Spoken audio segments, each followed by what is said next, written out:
Good afternoon. Welcome to Student Engagement. I am going to be walking you through some things that will help you with your students, and maybe some of these things you already do, but it'll kind of bring it back to the forefront so that way you can work with your students and try some of these things out. You can access the Google slideshow on our para site, and then we'll also put up the Zoom link here so you can go back and watch this presentation when it fits for you. So with that being said, let's get started. So we're going to go do a check-in quickly, fill your bucket. We'll do the meat and potatoes with student engagement. And if we were live, we do questions, ideas. If you have any questions or ideas, you can sure email Steph or myself, and we'll get back to you as soon as we can. So I want you to think about, since it's Christmas, what Christmas character would you be and why? Or maybe think about your favorite Christmas song. I chose Donner. I think that Donner is kind of the leader of the whole group. He's always in charge, wants things to go well, go smoothly. That's kind of how I am. Sometimes I get to be a control freak, want everything to run how it is. So that's what I chose. So again, you can think of your Christmas character and why, or a favorite Christmas song. And then, because we are in that Christmas season, what is your status on Christmas shopping? Some of you probably have it already done. Some of you might have started. I've just barely got to start. So I need to do some things more online with everything how it is now. I don't know if I feel real comfortable going out and about. So I need to get in gear, that's for sure. Filling our buckets. You know, we talked about that a couple sessions ago, that, you know, students need that now more than ever, but so do the paras and the teachers. You are asked to go above and beyond the call of duty, and you're doing things that you never thought you would do. So I think it's so important to give a shout out to each other and to your family, to friends.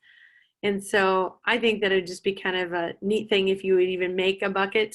Maybe do that in the classroom, or do it with just a friend. You and that friend can swap different compliments or things that you want to boost each other with.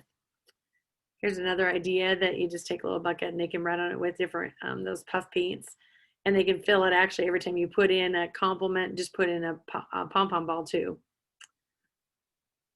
And I love this idea, and it's just to take a sticky note and you write a comment on there, and I'm just going to do that. I'm going to say, thanks for being flexible.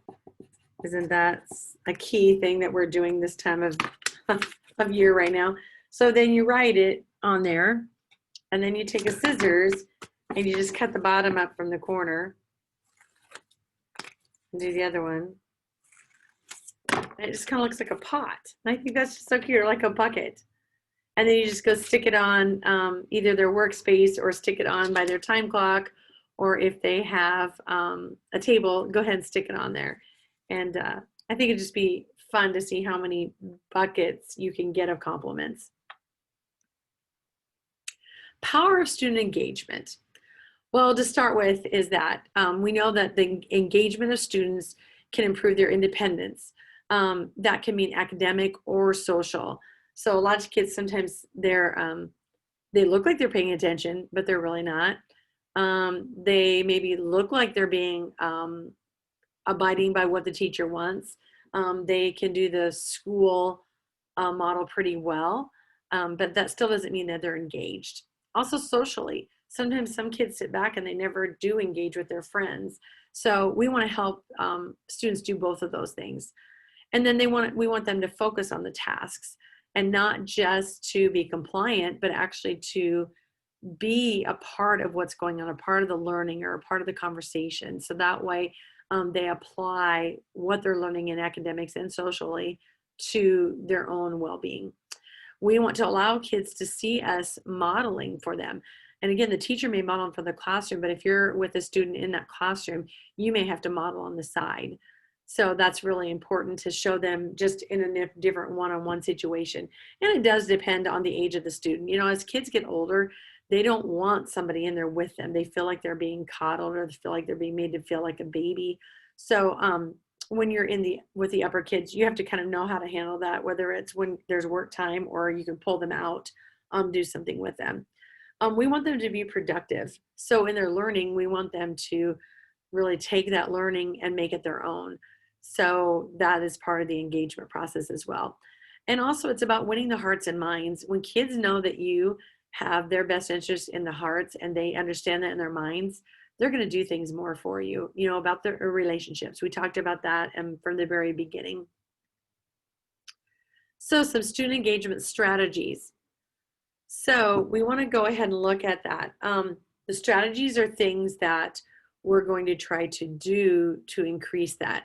Active learning, we want to demonstrate as much as we can. And even though you're not the one teaching the lesson, again, you have to do some of those mini lessons.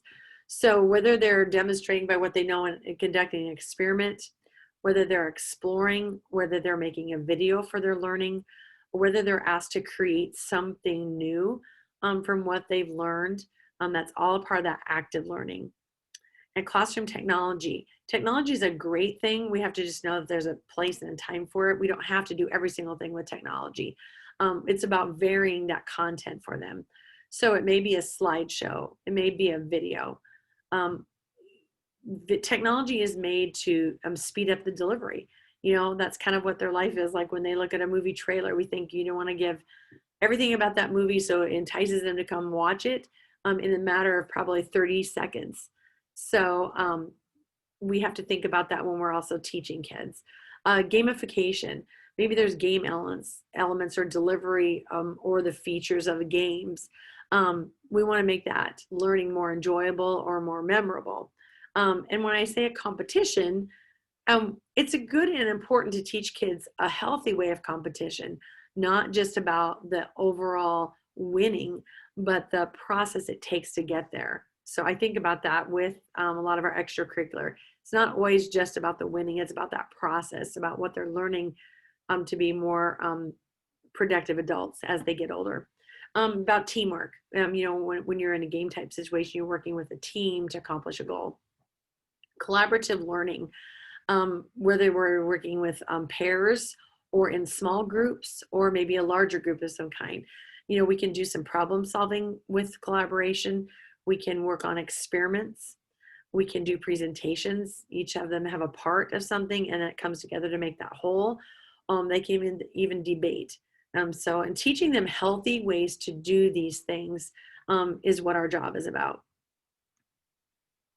So really from the very beginning of the day or beginning of a class, I think when they switch classes, and you're probably already doing this, but it's always important to, you know, wave to them, you know, just wave them. If they're little kids, they want to be noticed. Give them a quick thumbs up as they come into the classroom. Maybe we go even give them a peace sign. Maybe there's even a special sign that you and that student do together, just to show that you're acknowledging that they're there. Maybe you give them an air hug. You know, again, this works probably better for younger students. And then you can always do the air high five. So I think that it's important to, again, start that day, that class time off, letting them know that they're there. Clarity before engagement. And I think this is where too the teacher and the parents have to have a conversation so they understand what's expected of each other once that class time begins. And I think about Mr. Rogers all the time. I think about when he came into the room when he was doing his show, I felt like he was talking directly to me. He had clarity about what was going to go on. Hello neighbor, he comes in, gets his, you know, clothes ready for that day. When he talks about Mr. Trolley that came, he always explained what was going to happen and the lesson that was going to be learned. So I think that's really important to keep in the forefront of engagement, clarity before engagement. So student engagement number one, a simple change of state.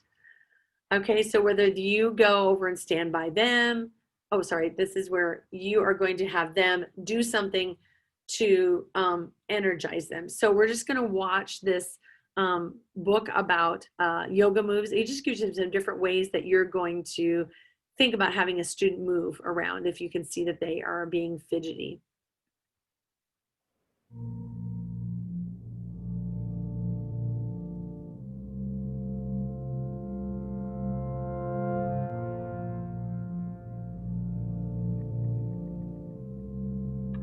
My first breath is long and deep.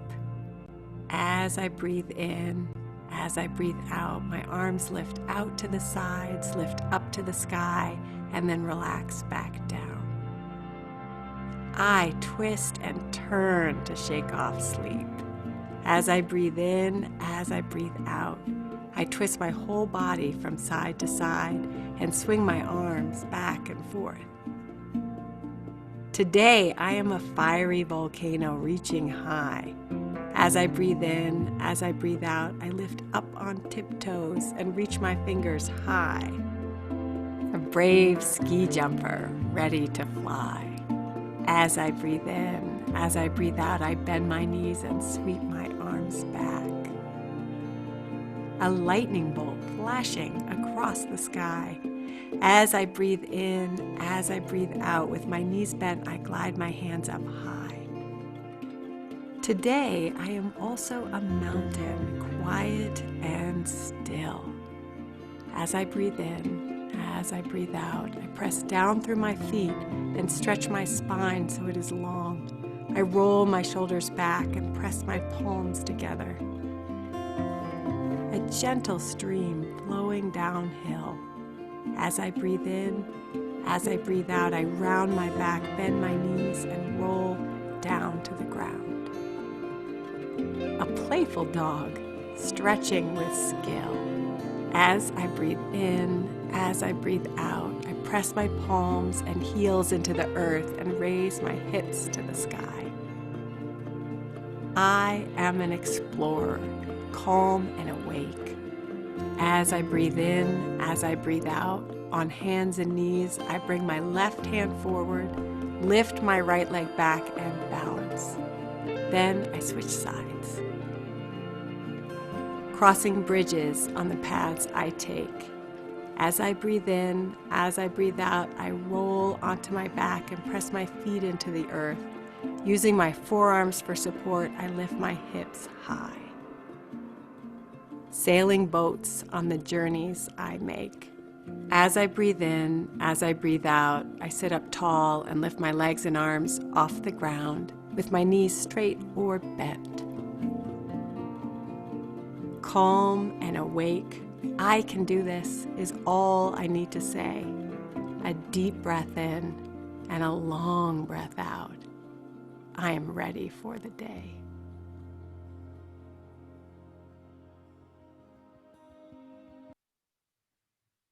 And I love this right here. They go and give you all the different stretches that kids can do. So I'm always looking for ways to, when instead of always saying take a deep breath. So I love these. I just think it's some different things to do for kids. If you watch this video longer, it talks about just meditation. So it goes on, but you'll have that. But I just want to stop it right here.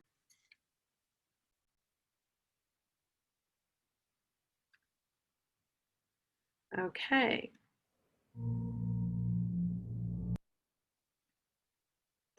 Number 2 is positive reinforcement. So this may require in the beginning to be high intervals, maybe once every 10 seconds. Some kids require you to give them some kind of positive reinforcement, whether it be verbally, whether it be actually tokens, or whether it be, little beans or something like that that you're giving them. So that way it's almost like training them. You want to support that reinforcement system to use either tally marks or praise a certain comment that you're going to make that you and the teacher maybe have talked about ahead of time. Also, they could hold up completed work like on a marker board if you're sitting right there. So that way the teacher can acknowledge what they've done, or that they could show it to you first. You can quietly acknowledge them and then they share with the whole group. Also, you can touch base conversations or activities. Just seeing maybe if they're starting to do their work, that you could go over, touch base with them, see how they're coming, maybe talk about next steps. So that way it kind of gives them something to organize, to plan for as they go. Or again, here in positive reinforcement also goes with movement breaks. So you can go back and do some of those stretches if you want to, or just have them move from a different place in the room.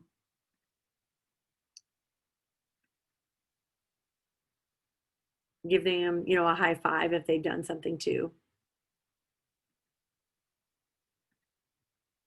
Next one is modeling.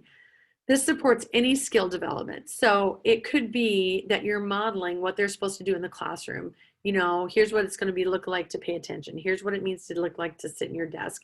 Here's what it is going to, if you're going to go over and get the materials for a science experiment or something. You model what they're going to do quickly. Also in the hallway, you might have to model what it looks like if they're walking to music class, or if they're going to walk to get a drink, or they have to wait in line to go to the library. Same thing with the playground. I don't know if a lot of you do go out on the playground with kids. Same thing. If you see something, you can model what it's supposed to look like and have them repeat that to you. You can pull them apart to do step-by-step problem solving. If they don't know, like you show them on their math homework, what it looks like to do the problem solving in a step-by-step equation.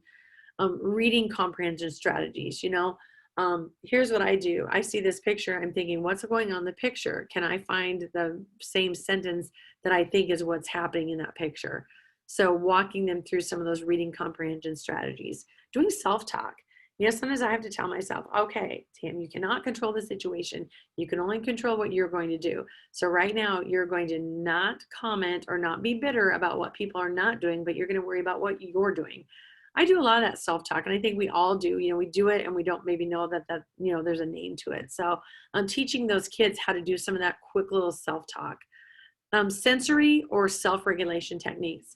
Some of those kids that maybe they need to have the Velcro underneath the desk if they need to feel something. Maybe they need to go and have that wiggle seat on their chair.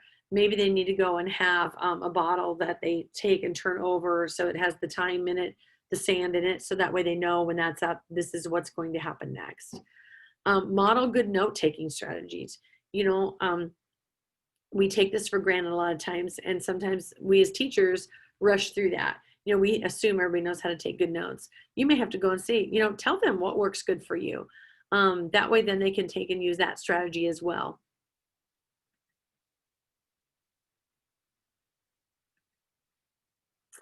Proximity. A lot of times too, if especially with older kids, they don't want the parents sitting right beside them. They don't want to be selected out, separated out by others, in the room. So sometimes though, if things are getting out of control, you might need to move closer to them. Let them know you're there. Gentle touch on the back. Make sure that they know that you're there moving for a reason. Maybe adjust where you can see the student, do the eye thing, like I'm watching you, I see what you're doing. You can also go and ask the students to move apart. Maybe they cannot handle being beside a student in the room. So you might need to move them apart, just get them up quietly, move them over, or have them come back and sit by the table in the room.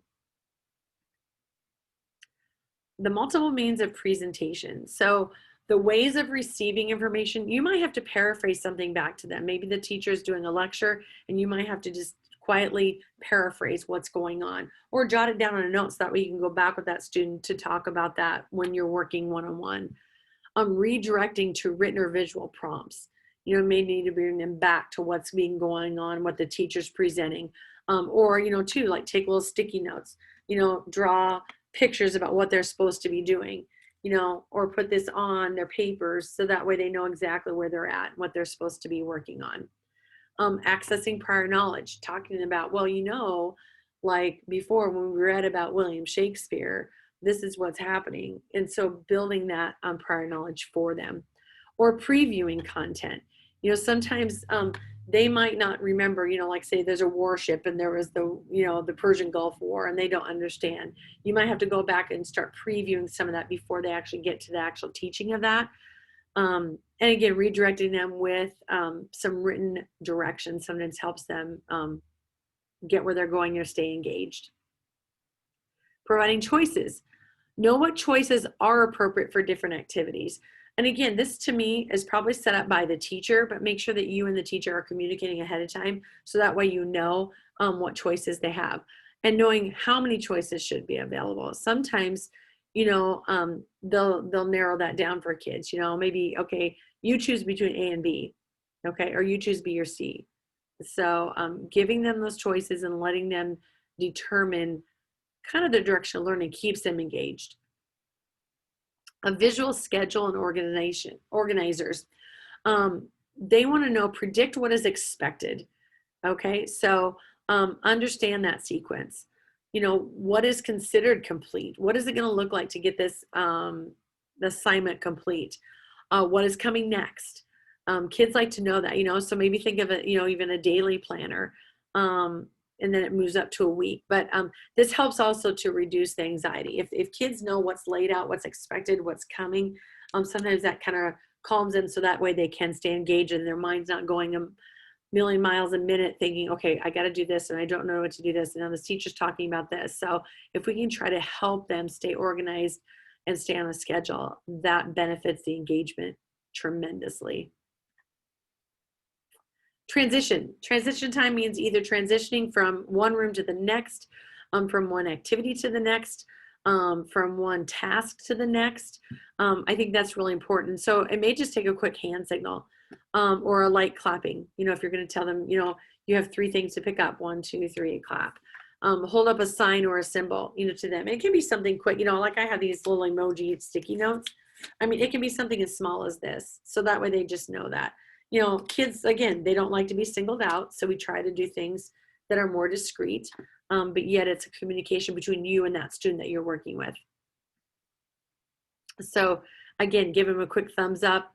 You have 2 minutes to get this completed. You have 2 tasks to get done before you go to recess. Or you know what, we need to take a timeout. Let's take a timeout just to talk this situation over, or let's take a timeout to see where you're at or what you need to finish in order to be complete. So there's just going to be quick here. We're just going to review some of the levels of engagement by watching this quick video. Select these levels of engagement in less than 5 minutes, I promise. If you watch this scene from Ferris Bueller's Day Off, you'll notice that even in the midst of a boring lesson, none of the students are actually misbehaving. They're quiet. Nobody's tossing spitballs or playing those paper football games or checking their cell phones because, well, the cell phones back then were the size of a brick. Remember the Zach Morris phone. But most of the students are essentially following the rules. They aren't engaged. But what are they? Well, some seem to be retreating. A few seem to be playing the game of school, but nobody is actually committed to the learning. Well, here's where Schlechty's levels of engagement becomes helpful. It provides a useful framework for thinking about what it means for students to be genuinely engaged in their learning. Schlechty defines it this way. Engagement is active. It requires the students to be attentive as well as in attendance. It requires students to be committed to the task and find some inherent value in what he or she is being asked to do. The engaged student not only does the task assigned, but also does the task with enthusiasm and diligence. In 2002, Philip Schlechty developed a framework for thinking about student engagement based on 2 core ideas of attention and commitment. At the bottom you have rebellion, which involves diverted attention and no commitment to the task. This is the student who seems to be acting out and causing disruptions, and as a result, they fail to learn from the task. Next, you have retreatism with no attention and no commitment. Unlike the rebellion, this student in retreat is not actively disrupting the learning, but instead seems to be kind of checked out. This student is often distracted and emotionally withdrawn from the task, and as a result, this student learns little or nothing from the task. At the next level, you have ritual compliance. This involves both low attention and low commitment. Unlike retreatism, a ritually compliant student doesn't completely check out, but instead is doing the bare minimum to avoid confrontation. This student will learn at a low level, and the task will not be retained over time. Next is strategic compliance. Often this looks like engagement because the student might be performing at a high level, but it's not. Here the student has high attention on the task but low commitment to what he or she is doing. This is the student who is playing the game of school, focused on things like grades, parental approval, rewards, and class rank. But the learning isn't intrinsically rewarding, and as a result, this student will often learn at a high level, but fails to retain the learning over time or transfer it to a new context. And then finally, you have engagement. This requires both high attention and high commitment. Here, a student completely buys in out of a strong sense of intrinsic motivation, and this includes meaning and choice and challenge. This student will continue focusing even when the task gets more complex and challenging, and often they're going to choose to learn even when it is ungraded. This student will learn at a deep level, and a transfer will continue to new contexts. And this is why it's important that we as teachers focus on how to make the subject intrinsically engaging. And this happens when we tap into student curiosity and creativity and purpose. And when this happens, students are more likely to grow into passionate, lifelong learners.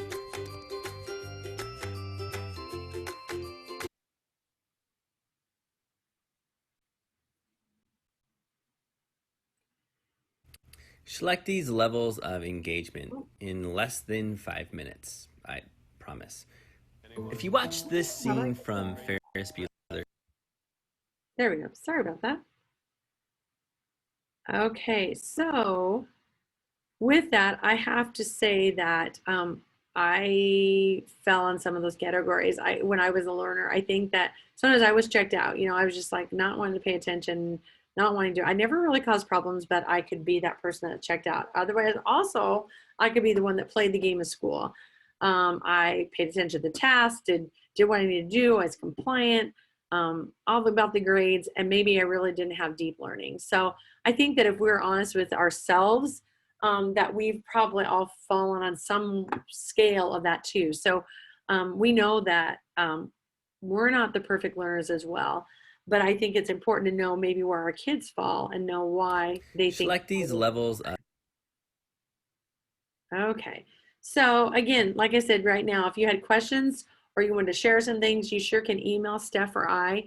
And again, I hope that with this topic today with student engagement, that maybe it brings something to the forefront that maybe you hadn't thought about doing. Maybe it renews your belief in something that, oh, I need to go back and try this because I kind of forgotten that I could do this to help students with engagement. Or maybe it's something that you have thought about that you could share with somebody else. So with that, Steph and I want to wish you a very Merry Christmas and a Happy New Year. And we will then touch base with you again in February. So we want everyone to stay safe and enjoy time with your families and time relaxing. You deserve it.